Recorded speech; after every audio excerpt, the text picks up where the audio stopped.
لیکن کسی کو بھی اس بات کا علم نہیں تھا کہ یہ خوشیاں عن قریب ماتم میں بدلنے والی ہیں۔ گدی سنبھالے ابھی 1 ہی سال گزرا تھا کہ ایک بار پھر سے مغل امپائر کو دشمنوں کا سامنا کرنا پڑا۔ اگلے 2 سال جنگ چلتی رہی اور شاہ جہاں کو اس جنگ میں بھی بھرپور کامیابی نصیب ہوئی، لیکن شاہ جہاں اب بھی اس کامیابی کا جشن مناتے کہ ان کو ایک افسوسناک خبر سے آگاہ کیا گیا۔ ممتاز محل جو کہ شاہ جہاں کے 14ویں بچے کو جنم دے رہی تھی، اس کی حالت بگڑ گئی اور 17 جون سن 1631 کو وہ نہ چاہتے ہوئے بھی اس دنیا سے چل بسی۔ پوری مغلیہ سلطنت کا جشن دیکھتے ہی دیکھتے ماتم میں بدل گیا۔ یہ خبر جو شاہ جہاں پر آگ باندھ کر گری تھی، اس نے تو جیسے ان کی دنیا ہی ختم کر ڈالی۔ شاہ جہاں کی سب سے پہلی محبت اور ان کی عزیز بیوی ممتاز محل اس دنیا سے رخصت ہو چکی تھی۔ کہا جاتا ہے کہ اس غم کی پرچھائی نے شاہ جہاں کو کالے اندھیروں میں دھکیل دیا تھا۔ اگلے 8 دنوں تک انہوں نے کچھ نہیں کھایا اور اگلے 2 سالوں تک نہ کوئی موسیقی سنی اور نہ ہی پرفیوم لگایا۔ ممتاز محل نے مرنے سے پہلے ایک آخری خواہش کی تھی۔ وہ چاہتی تھی کہ ان کی قبر دنیا کے سب سے خوبصورت مقبرے میں بنائی جائے۔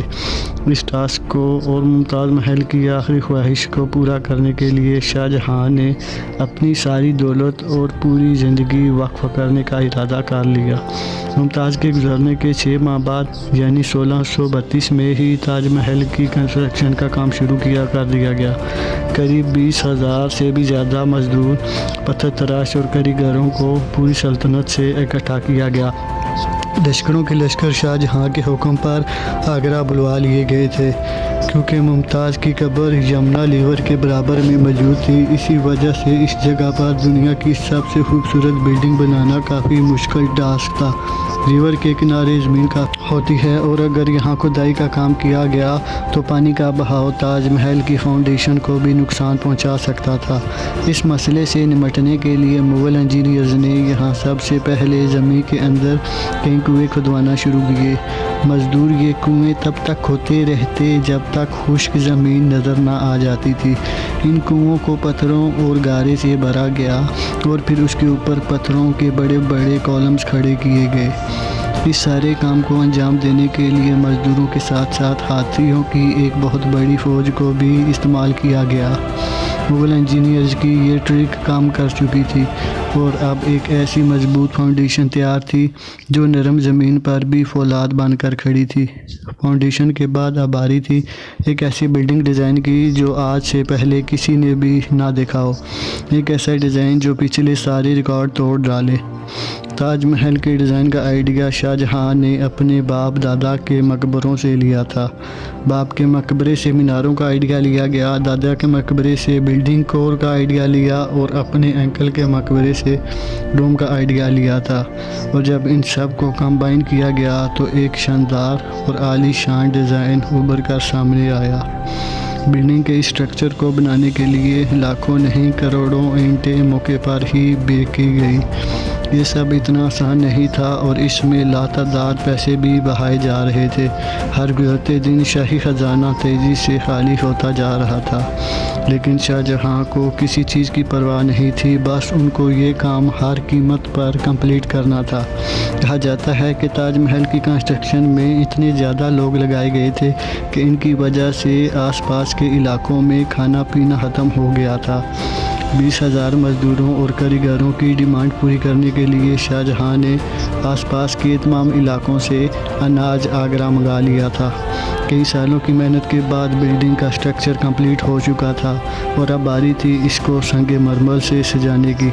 یہ سنگ مرمر آگرہ سے 400 کلومیٹر دور راجستھان سے منگایا جانا تھا، کیونکہ یہاں کا مکرانہ ماربل آج تک دنیا کا فائنسٹ ماربل مانا جاتا ہے۔ شاہ جہاں نے تاج محل کے لیے پورا مکرانہ ماربل ریزرو کر لیا تھا، یعنی جب تک تاج محل کی ڈیمانڈ پوری نہیں ہو پائے گی تب تک کسی کو بھی یہ ماربل خریدنے کی اجازت نہیں تھی۔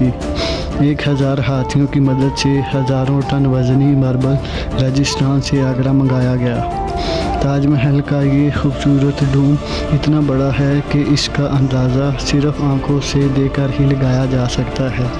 آج کل اس طرح کے ڈوم بڑی آسانی سے اسٹیل اسٹرکچر پر بنائے جا سکتے ہیں، لیکن 400 سال پہلے 40 میٹر اونچے ڈوم کو بنانے میں ان کے پاس صرف پتھروں کا ہی سہارا تھا۔ اس ڈوم کو بنانے میں مغل انجینئرز نے جو کیلکولیشن کی تھی اس کی آج کے انجینئرز بھی بہت تعریف کرتے ہیں۔ تاج محل کی فنشنگ کے لیے اس کو پیٹرا ڈورا یا پرچن کاری سے ڈیکوریٹ کیا جانا تھا۔ پیٹرا ڈورا ایک ایسی کلاکاری کو کہا جاتا ہے جس میں قیمتی پتھر کو ماربل کے اندر تراش کر لگایا جاتا ہے۔ ماربل کو بڑی مہارت اور باریکی سے قیمتی پتھر کی شیپ کے حساب سے تراشا جاتا ہے اور پھر اس میں پتھر کو گلو کے ذریعے چپکایا جاتا ہے۔ تاج محل پر استعمال ہونے والی گلو کوئی عام گلو نہیں تھی۔ کافی ریسرچ اور لیبارٹری ٹیسٹ کے بعد معلوم پڑا کہ یہ گلو شیرہ، لیمن جوس اور سنگ مرمر پاؤڈر کو ملا کر بنائی جاتی تھی۔ وہی سیم گلو آج بھی تاج محل کی رینوویشن کے لیے استعمال کی جاتی ہے۔ تاج محل کی خاص باتوں میں ایک بات یہ بھی ہے کہ یہ دن میں 4 مرتبہ اپنے رنگ بدلتا ہے۔ سورج نکلنے سے پہلے یہ بالکل بلیک شیڈ دیتا ہے، سورج نکلنے کے بعد یہ لائٹ یلو اور پنک شیڈ دیتا ہے، جبکہ دوپہر کے وقت یہ تاج محل کی خوبصورتی کا نیا رخ دیکھنے کو ملتا ہے۔ نیلے آسمان پر جیسے موتی چمک رہا ہو اور سن سیٹ کے وقت یہ پوری بلڈنگ گولڈن کلر کی دکھائی دیتی ہے۔ پورے 22 سالوں کے بعد سن 1654 میں تاج محل کی کنسٹرکشن کا کام مکمل کر لیا گیا۔ شاہجہاں اپنی بیگم کی یاد میں دنیا کا سب سے خوبصورت مقبرہ بنانے میں کامیاب ہو چکا تھا۔ شاہجہاں نے اس عالیشان عمارت کا نام اپنی پسندیدہ بیوی کی یاد میں ہی رکھا۔ ممتاز محل سے اس کا نام تاج محل رکھ دیا گیا۔ ہر سال شاہجہاں ممتاز کی برسی پر یمنا ریور کے ذریعے تاج محل پر جایا کرتے تھے۔ یہ تاج محل کی ایسی انٹرسٹ تھی جس کو صرف شاہی خاندان کے لیے ہی بنایا گیا تھا۔ اس انٹرسٹ کی دیواروں پر دلکش نقاشی کا کام کیا گیا تھا جو شاید صرف شاہی آنکھوں کے دیکھنے کے لیے ہی کیا گیا تھا۔ شاہجہاں کا یہ مہنگا ترین پروجیکٹ کمپلیٹ تو ہو چکا تھا، لیکن اس نے مغلیہ سلطنت کو تباہی کے کنارے لا کھڑا کیا۔ 4 سالوں کے بعد یعنی 1658 میں شاہجہاں اور ممتاز کے اپنے ہی بیٹے نے شاہی تخت الٹ دیا اور خود مغل امپائر کا شہنشاہ بن گیا۔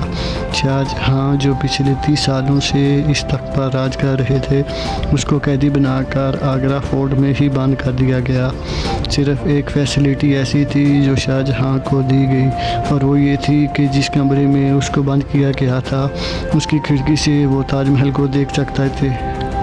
8 سال قید میں رہنے کے بعد 74 ایئرز کی ایج میں شاہجہاں بھی اس دنیا کو الوداع کر گئے۔ شاہجہاں کا اب ممتاز سے دوبارہ ملنے کا وقت آ چکا تھا اور ان کو تاج محل میں ہی دفن کر دیا گیا۔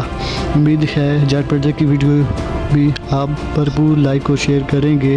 آپ لوگوں کے پیار بڑے کمنٹس کا بے حد شکریہ۔ ملتے ہیں اگلی شاندار ویڈیو میں۔ اللہ حافظ۔